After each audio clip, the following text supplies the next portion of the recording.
నా ఫ్రెండ్ ఒకడు అన్నాడు, నువ్వు ఉన్న పరిస్థితిలో అమ్మాయి నీకు అవసరమారా అని.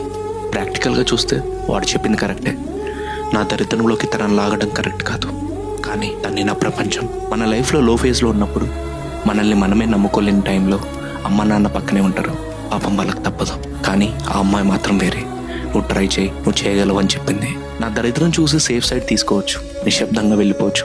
కానీ తను అలా చేయలేదు. నువ్వు ఏం చేయాలనుకుంటున్నావో చేయి అని నాకు ఒక స్వేచ్ఛ ఇచ్చింది. ఇప్పుడు నేను మధ్యలో ఆగిపోతే ఆమెను వదిలేసినట్టు కాదు, తను నా పైన పెట్టుకున్న నమ్మకాన్ని చంపేసినట్టే. ఈ రోజుల్లో నమ్మకం లేక వదిలేసే వాళ్ళు ఎక్కువ.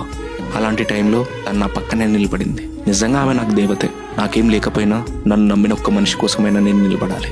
ఎందుకంటే ఎన్ని రోజులు ప్రేమించామన్నది పాయింట్ కాదు, ఇలాంటి టైంలో కూడా నా పక్కన నిలబడే మనిషి దొరకడం నా అదృష్టం. నిజంగా ప్రేమించే అబ్బాయి కోసం నిలబడే ప్రతి అమ్మాయి దేవతే.